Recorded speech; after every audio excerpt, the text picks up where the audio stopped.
Bonjour, bienvenue sur le plateau d'Informatic News pour notre rendez-vous hebdomadaire, l'invité de la semaine qui reçoit les responsables IT, les responsables des entreprises IT présentes en France. Et aujourd'hui, nous avons le plaisir de recevoir David Hubert qui est directeur général de NTT Limited France. David Hubert, bonjour. Bonjour. Merci d'avoir accepté notre invitation. Merci infiniment de m'avoir invité. On commence toujours cet entretien par votre actu à vous, qui n'est pas lié à NTT, mais évidemment lié à notre secteur. Donc c'est un événement particulier, une tendance, un fait qui a retenu votre attention. Dans le secteur, il se passe beaucoup de choses. Qu'est-ce qui vous a interpellé, comme on dit ? Je crois que ce qui m'interpelle aujourd'hui, finalement, et d'ailleurs il y avait un article qui est sorti hier dans les Échos, cet article disait que Stellantis n'avait pas pu fabriquer 600 000 voitures au troisième trimestre 2021 du fait de la pénurie mondiale des composants. Et ce qui me frappe finalement dans cet article, c'est qu'on a effectivement une supply chain mondiale qui est désorganisée suite au Covid. On a une pénurie de composants qui est importante et que vis-à-vis de l'IT, ce schéma est un schéma aussi qui va pousser une transformation supplémentaire au niveau des entreprises, au niveau de l'IT, dans les différents métiers. Pour la simple bonne raison que finalement le shortage ou la pénurie de ces composants va pousser un certain nombre d'entreprises à faire des choix de solutions techniques qui n'étaient peut-être pas ceux envisagés, va les pousser à se porter peut-être vers des solutions qui sont plus des solutions basées sur du software et moins des solutions basées sur du hardware, puisque le hardware est difficile à approvisionner, vont commencer peut-être à aller plus vite vers des solutions qui sont développées directement dans le cloud, où il n'y a pas besoin d'acheter de produits, plutôt qu'effectivement construire leurs propres solutions. Et je trouve que c'est une tendance de fond qui est intéressante parce que au moment du Covid, on a tous été frappés de plein fouet par le fait que chacun devait travailler chez lui. Et là, on a eu vraiment une montée en puissance des acteurs du SaaS sur tout le travail collaboratif et tout ce qu'on avait besoin comme communication. Et finalement, avec le recul, ça s'est pas mal passé. Mais on parle beaucoup moins de cette transition vers le software et que la pénurie de composants va imposer et qui, pour moi, sur l'industrie, est tout aussi importante et va avoir des effets d'accélération. Donc en fait, on peut dire que le Covid, acte 1, a accéléré la transformation digitale des entreprises à travers l'adoption des plateformes SaaS, mais c'est pas fini. L'accélération va se continuer et je pense qu'en quelques années, on va avoir finalement une transition vers le digital qui était quelque chose qui était voulu par les entreprises, mais qui se faisait à un certain rythme. Et l'accélération, elle est en train de continuer. C'est pas derrière, c'est encore... Là où on allait mettre 10 ans, on va mettre 2 ans, peut-être. Et on pourrait dire que c'est un mal pour un bien, finalement, ce qui nous est arrivé. Enfin, je mets pas l'aspect Covid, l'aspect santé, si tu puis dire, mais en tout cas, les impacts sur notre secteur et peut-être d'autres, finalement, seront assez bénéfiques. D'ailleurs, si on regarde les chiffres du Gartner pour 2022, on voit, par exemple, que les logiciels d'entreprise, ce sont eux qui sont les plus dynamiques. Donc ça confirme exactement ce que vous dites. Exactement, c'est une tendance de fond, mais il y a vraiment un vecteur et il y a une raison à ça. Et puis on va voir aussi comment la supply chain va se réorganiser. Ça veut dire qu'il y a des sociétés qui aujourd'hui ont des limitations, n'ont pas assez de sourcing, pas assez de sources d'approvisionnement. Donc tout ça, ça peut aussi faire basculer la supply chain qui était plutôt centrée sur l'Asie et fortement sur la Chine en termes de semi-conducteurs, va peut-être se redispatcher dans un modèle économique qui va être différent. Donc on est vraiment dans des transformations profondes qui touchent énormément l'IT, mais qui touchent l'ensemble du secteur économique. Alors, on va parler de NTT, évidemment, NTT Limited France, puisque, bon, je pense que beaucoup de nos lecteurs connaissent NTT, mais connaissent un peu moins NTT Limited France et ce que vous faites en France. Je pense qu'il y a, enfin, je pense pas, il y a certainement un déficit d'image de l'entreprise, de ce que vous y faites. Alors, je voudrais demander de nous expliquer assez rapidement, brièvement, ce que vous faites en France. Et j'allais un peu vous tendre la perche en vous disant, est-ce que vous êtes un peu l'équivalent de ce qu'est OBS par rapport à Orange, c'est-à-dire en gros la division service par rapport à l'opérateur de télécom NTT? Alors, pas tout à fait. Il y a certaines similitudes, mais pas tout à fait. Juste en quelques mots, NTT, c'est un groupe japonais, donc. C'est un groupe énorme. C'est un groupe qui a un certain nombre de filiales. Il y a une filiale mobile qui s'appelle Docomo, il y a une filiale qui traite toutes les problématiques d'applicatifs qui s'appelle NTT Data, et puis il y a NTT Limited qui est focalisée sur les aspects infrastructure. Aujourd'hui, par rapport à votre question, on n'est pas forcément le bras armé intégration de ce qu'est OBS par rapport à Orange, parce que notre stratégie, c'est vraiment de combiner l'ensemble de nos forces. Et NTT a dans ses forces, premièrement, des assets importants, puisqu'au niveau mondial, on gère, en fonction des statistiques, on va dire 40% du trafic Internet passe par des infrastructures NTT, câbles sous-marins, connectivité, réseau IP, aussi nos data centers, puisqu'on a 450 000 m² de data centers dans le monde. Alors, redites-le, 40% des trafics Internet. Environ 40% du trafic si Internet, 35, ou 35, passe à un moment donné sur des infrastructures NTT au niveau mondial. D'accord, oui, donc c'est quand même considérable. Donc on fait partie des grandes sociétés qui sont les acteurs des autoroutes de l'information au niveau de la planète quand même.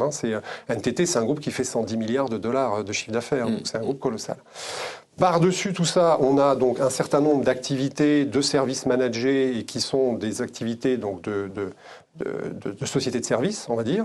Et puis, par-dessus tout ça, un certain nombre de fonctions ou de solutions qui sont plus orientées métiers, autour de la collaboration, autour de l'expérience client et autour d'un certain nombre d'activités qu'on développe en fait. Donc par rapport à Orange, finalement, je dirais qu'on a cette capacité à être à la fois l'opérateur et à la fois l'intégrateur. Et on a cette stratégie de pouvoir apporter ce service avec de la proximité à nos clients dans un très grand nombre de pays. C'est-à-dire qu'aujourd'hui, on n'est ni une société américaine, ni une société indienne.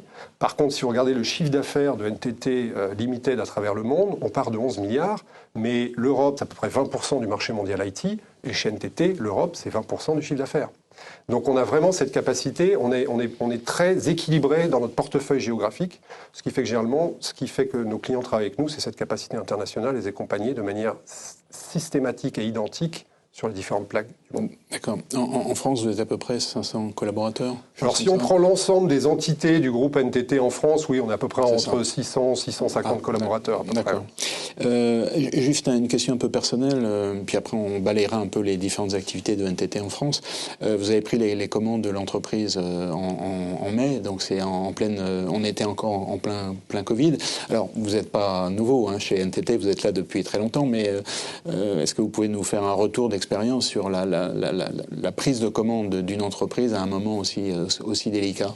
Oui, c'est une très bonne question. C'est pas évident. C'est pas évident. C'est-à-dire que je vois certains des personnes que je connais qui ont pris des fonctions aussi dans d'autres entreprises à ce moment-là. Quand on est outsider, finalement, c'est encore plus compliqué, je pense, parce que finalement, il faut s'approprier l'entreprise. Oui. Mais quelque part, quand vous arrivez avec une certaine feuille de route de changement, les gens, comme vous êtes nouveau, disent il y a une feuille de route de changement parce qu'il y a un nouveau leader.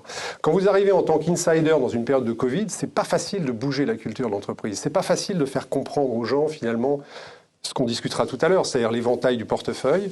Et comme mon arrivée correspond aussi à la nomination d'un nouveau leader mondial, qui s'appelle Abhijit Dubey, et qui prend les rênes d'NTT Limited au niveau mondial, si vous voulez, ça fait beaucoup d'éléments de changement pour l'entreprise France. Et une des difficultés, c'est de véhiculer cette culture de changement, de véhiculer cette direction, de véhiculer cette stratégie, à un moment où c'est vrai que les collaborateurs ne sont pas au bureau. Et puis on voit bien avec toute l'activité aujourd'hui autour du télétravail que il y a une vraie question autour de, finalement, combien de temps les gens doivent venir travailler au bureau, parce que beaucoup de travail au bureau, c'est parce que les collaborateurs souhaitent, mais très peu de travail au bureau, ça pose une vraie question de la culture d'entreprise et justement de la dynamique de l'entreprise qu'il faut continuer à travailler. Donc c'est une expérience intéressante, pas forcément facile, mais c'est très intéressant. Ok. Alors on va balayer les différentes activités de la France, et puis si vous pouvez l'illustrer par une entreprise cliente. Alors je sais que c'est toujours très difficile de mentionner les clients parce qu'ils préfèrent, pour vivre heureux, vivons cachés, comme on dit, mais si vous pouvez donner éventuellement un exemple d'application pour... Alors on va commencer par les services managés. Donc vous disiez que c'était un peu la couche au-dessus de l'infrastructure. Voilà, donc qu'est-ce que vous faites en matière de services managés? Alors en services managés en France, on a des activités autour des services managés de réseau. Donc, par exemple, pour un grand client de l'aéronautique, que je ne citerai pas... Il n'y en a pas 36 000 non plus. Il y en a quand même un certain nombre. Vous savez, c'est un écosystème qui est très large. Pour un client d'aéronautique, on gère l'ensemble de ces infrastructures réseau au niveau mondial. C'est-à-dire qu'on opère le réseau à sa place. Et quand je dis réseau, c'est une partie de la sécurité, c'est tout le LAN, c'est le WAN, c'est un certain nombre d'éléments, c'est toute la problématique Wi-Fi, etc. Et donc, on est dans un environnement en perpétuelle transformation et on opère ces éléments en termes de services managés. Très bien. Pour la partie sécurité, alors vous avez mentionné sécurité là, mais vous avez une activité sécurité en propre. Tout à fait. Alors là, c'est encore plus difficile de citer les noms de clients. Parce que... Oui, alors là, je ne m'y risquerai même pas à faire une référence. Non, en sécurité, on a une force de conseil. La sécurité est aujourd'hui un marché qui est très éclaté. Il y a beaucoup d'activités autour de la compliance et de la gouvernance sécurité. On voit d'ailleurs que la sécurité aujourd'hui, c'est probablement, avec le cloud, la plus grande croissance sur le marché français. On est sur des croissances largement au-dessus de 2 chiffres. Donc de 18-20% sur certaines activités. Donc on fait beaucoup de conseils. Mais pas d'opérationnel. On fait de l'opérationnel aussi. Donc on fait du conseil, on fait des missions de test aussi des infrastructures sécurité de nos clients. Et puis derrière, on développe des solutions. Et notamment, ce qu'on voit aujourd'hui, une grosse tendance sur le marché, c'est que beaucoup des solutions de sécurité passent directement dans le cloud, avec cette capacité de sécuriser ces infrastructures à partir de solutions qui sont cloudifiées, que les éditeurs et les constructeurs mettent en place sur le marché. Donc on fait du conseil, de l'intégration et des services managés autour de la sécurité. Est-ce que vous avez des SOC en France, par exemple? On n'a pas de SOC en France, mais on a plusieurs SOC au niveau mondial. D'accord. Et est-ce que vous opérez des SOC au niveau mondial pour suivre des clients français? Je suppose que oui, puisque la plupart de vos clients, c'est des grands clients, c'est des clients internationaux. Vous avez tout à fait raison de le souligner, c'est-à-dire que nos clients, du fait de ce que j'ai exposé tout à l'heure sur... C'est pas la PME du coin. Voilà, c'est pas la PME du coin, c'est des clients internationaux. Et effectivement, on a des clients qui utilisent nos SOC mondiaux en France, mais je ne pourrais pas vous les citer. L'activité Communication Cloud, donc là on est dans tout ce qui est communication unifiée, collaboratif, c'est ça? C'est ça. Alors cloud, ça veut dire que c'est exclusivement cloud ou Pas du tout, pas du tout. Cloud, c'est parce que la tendance du marché est une forte migration de l'ensemble de ces activités vers le cloud, suite au Covid et suite à d'autres événements. Par contre, on a là aussi des capacités d'intégration. Il faut savoir qu'il y a des groupes aujourd'hui français, industriels, qui ne souhaitent pas forcément tout basculer dans le cloud pour les problèmes de confidentialité, de sécurité, de GDPR.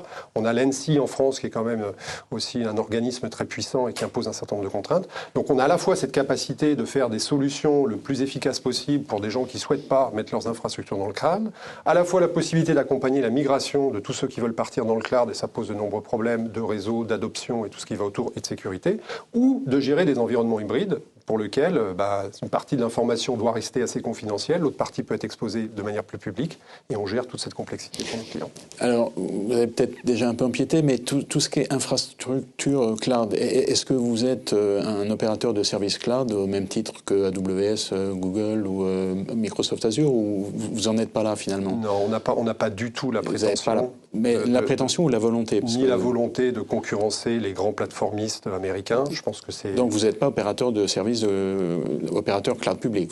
On n'est pas opérateur cloud public. On a des accords très, très forts avec un certain nombre de ces sociétés, de manière à pouvoir accompagner nos clients. On a, nous, une stratégie au niveau du cloud qui est une stratégie hybride, c'est-à-dire qu'on est capable de fournir des solutions cloud on-premise, donc sur des stacks qu'on peut designer, qui peuvent être des réplications de modèles de cloud public pour nos clients. On peut les héberger dans nos data centers aussi, de manière à fournir des solutions d'hébergement par rapport à des stacks que les clients souhaitent nous confier, qu'on peut opérer, qu'on peut manager. Un des avantages au niveau mondial, c'est qu'avec nos 450 000 m² de data center, et d'ailleurs on a une stratégie d'évolution, puisqu'on va augmenter notre capacité de 20%, ça a été annoncé il n'y a pas longtemps, c'est qu'on héberge aussi tous les grands acteurs du cloud. Donc la connectivité des solutions que nous confient nos clients avec les acteurs du cloud, elle est immédiate, les cloud providers sont chez nous. Donc ça, c'est de la colocation. Ça, c'est de la colocation, mais c'est de la connectivité avec une énorme capacité de bande passante, avec une sécurisation intrinsèque, parce qu'on reste dans le même environnement technique, et avec des performances qui sont très fortes. Donc on pourrait dire de la colocation augmentée, ou quelque chose comme ça. Oui, si vous voulez. Ouais, c'est ça, mais c'est une activité qui est très forte. En tout cas, en Asie, le cabinet Synergie vous place en premier ou en deuxième dans la plupart des pays. En Europe, vous êtes un peu plus discret sur. Alors, on est un peu plus discret. Il faut voir que la tendance du cloud, enfin, l'Asie et les États-Unis sont en tête de la course au cloud, et de très loin, en fait. On voit que la France, et d'ailleurs on le voit à travers toutes les discussions autour de cloud de confiance, par exemple, il y a quand même une certaine.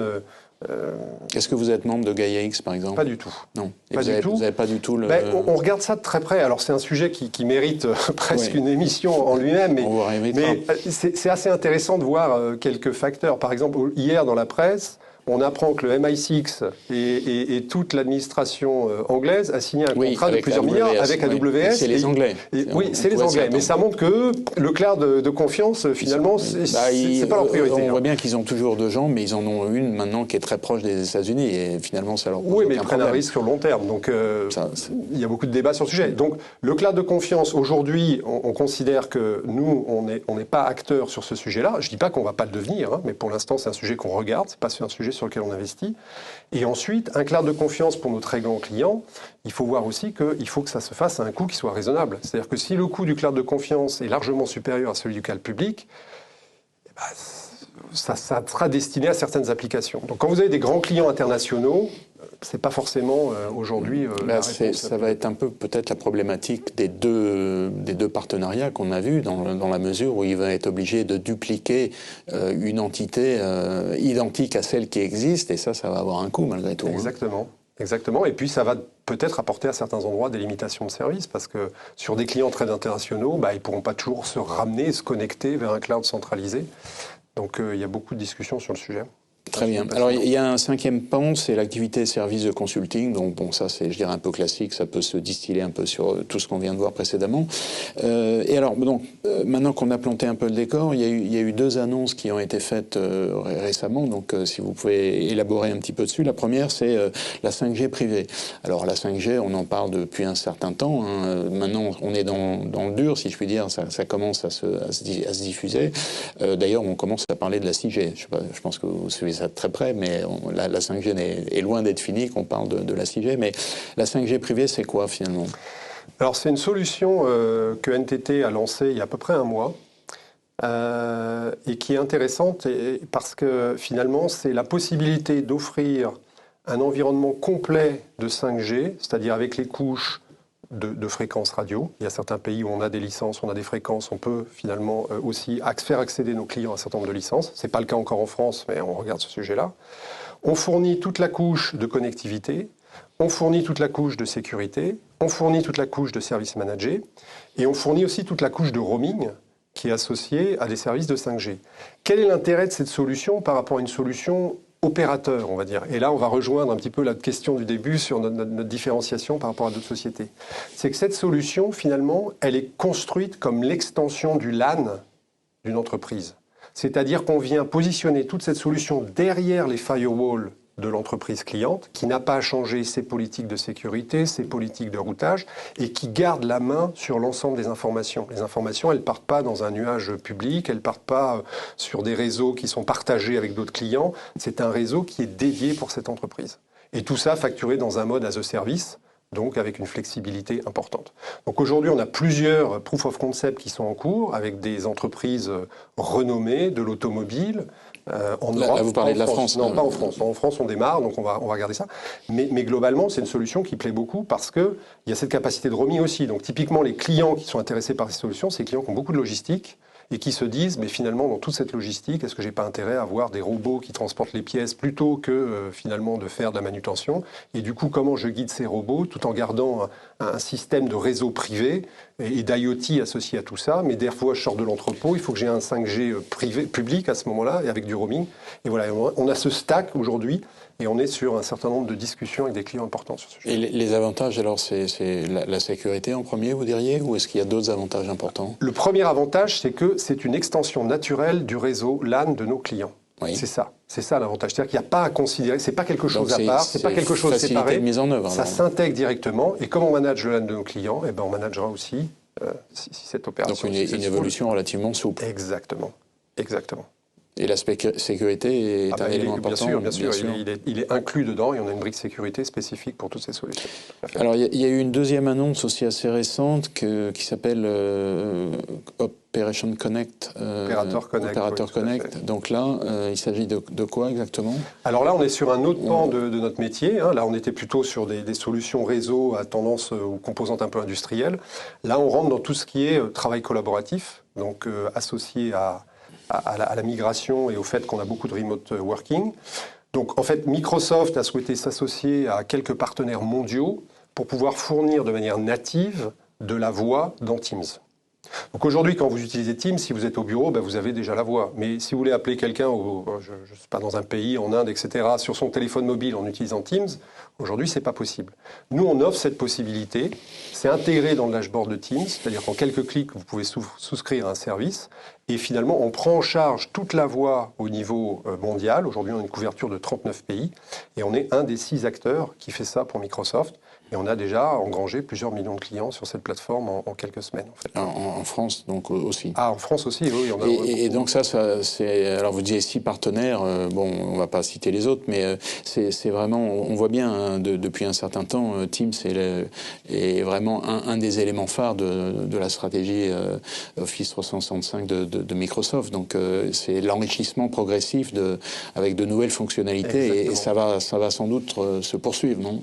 Vous voyez des extensions encore possibles? Oui, bien sûr. Et puis, il y a aussi la voix. N'oublions pas que la voix est très régulée. Vous avez des numéros spéciaux, les numéros d'appel, les numéros d'urgence. Tout ça, c'est pris en compte dans la solution. Parce qu'à un moment donné, si on a Teams et qu'on l'utilise comme plateforme de voix, il faut pouvoir appeler les pompiers à travers Teams. Il faut que ça fonctionne. Voilà. Et les numéros, les routages, etc. Donc, on a cette solution. Aujourd'hui, elle fonctionne dans 39 pays. On va ajouter 9 pays en passant. Et une fois que vous êtes intégré dans Teams, vous l'avez vu, les changements se font de manière très rapide, on voit des évolutions arriver, donc il y aura des évolutions à cette solution, bien entendu. Bien. Alors, effectivement, Teams, on l'utilise assez régulièrement. Je pense qu'il y a encore des améliorations ergonomiques sur le logiciel. Enfin, ça, c'est un avis un peu personnel. Je ne penserais pas.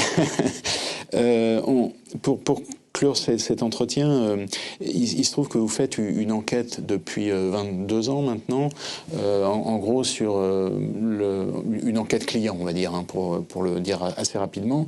Et donc ce qui est intéressant, c'est 22 ans, on remonte à avant le cloud, assez largement avant le cloud. Enfin, il y a eu d'autres ruptures technologiques majeures, mais celle-là, c'est quand même peut-être la plus importante de toutes.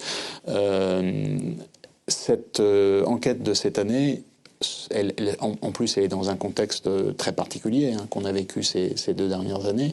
S'il y avait un enseignement majeur que vous tireriez de cette enquête, ce serait lequel? Alors, c'est effectivement une enquête sur une autre partie de notre business qui est tout ce qui touche à l'expérience client. C'est-à-dire qu'aujourd'hui, on a un grand savoir-faire sur comment aider nos clients à améliorer l'expérience avec leurs clients. On a un savoir-faire qu'on développe sur 2 secteurs d'activité principalement, le banking d'un côté et le retail de l'autre. Et cette enquête, depuis 22 ans, elle prend une photographie mondiale de tous les décideurs, mais c'est aussi les gens du marketing, les gens qui sont spécialisés dans leurs clients, les CDO, les CIO, les CEO. Et on fait un panel de finalement c'est quoi la relation client, c'est quoi son importance et c'est quoi les enjeux. Et ce qu'on note depuis quelques années, c'est une accélération très très forte de la problématique de la relation client comme étant un enjeu stratégique et différenciant pour les sociétés. Donc le premier message très fort, c'est qu'aujourd'hui 90% des décideurs considèrent que la relation avec les clients est un avantage concurrentiel. Oui. Et la deuxième chose qui apparaît clairement dans cette enquête, donc ça c'est en forte progression, c'est que finalement, bien que ce soit aujourd'hui le mot d'ordre d'une direction générale de dire il faut travailler sur la relation client, finalement, l'exécution de cette relation client et la qualité qui est observée n'est pas encore en attente avec les stratégies qui sont posées. Donc ça veut dire qu'il y a énormément de capacités, il y a énormément de business à faire, il y a énormément d'accompagnement à donner à un ensemble de sociétés pour améliorer leur performance dans ce sujet. Mais pour vous titiller un peu, si on se reporte il y a 22 ans, la première enquête que vous avez faite, j'ai peine à croire que finalement les décideurs, comme on dit, aient répondu que la relation client n'était pas quelque chose d'important pour toute entreprise. Finalement, ce qui la fait vivre, les clients, c'est les salaires, hein, vous connaissez la formule. Donc je suis un peu étonné de ça. Alors évidemment, ça traduit des évolutions liées à l'utilisation de la technologie qui est très importante, mais malgré tout, la relation client, c'est quelque chose qui a toujours été au cœur de la vie des entreprises. Vous avez raison, mais les moyens qui y sont consacrés sont plus importants que jamais, et donc sa visibilité au sein de la stratégie de l'entreprise est plus haut que jamais. Et là où par le passé, on avait, je dirais, des strates intermédiaires qui sont en proximité de la relation client, qui évidemment disaient c'est super important, la visibilité au niveau de la direction générale est aujourd'hui beaucoup plus forte qu'elle n'a jamais été. Ça se traduit par le fait que finalement les entreprises qui étaient peut-être tournées plus sur elles-mêmes sont aujourd'hui obligées de s'oublier un peu pour s'ouvrir sur leurs clients et de comprendre que c'est là où est la véritable activité de l'entreprise, si je peux dire. Oui, et puis c'est aussi le fait que le cloud, la multiplication des canaux. Aujourd'hui, on peut interagir avec des clients sur des plateformes, sur du chat, sur du web, sur de l'email, etc. Fait qu'il y a une complexification. C'est-à-dire que là, on avait un modèle de fonctionnement avec des centres d'appel relativement simples où on prenait son téléphone. Maintenant, c'est plus du tout ça, l'expérience client. Et elle prend des formes tout à fait diverses et variées, avec des nécessités de présenter une information contextuelle aux agents, et avec ce paradoxe qui est qu'à l'heure de 2021 où tout le monde est sur les réseaux sociaux et tout le monde est sur des claviers, dans l'expérience client, ce qui compte, c'est le contact. Donc comment on arrive à avoir une optimisation de cette expérience pour favoriser le contact tout en apportant aux gens qui sont censés être face aux clients tous les éléments contextuels pour prendre les bonnes décisions et apporter les bonnes réponses. C'est ça les enjeux. Très bien. Bah, écoutez, on conseillera à nos lecteurs de se saisir de cette nouvelle enquête. En tout cas, David Hubert, merci beaucoup pour ce tour d'horizon assez complet. Merci beaucoup de m'avoir reçu et excellente journée à tous ceux qui auront le plaisir de nous regarder.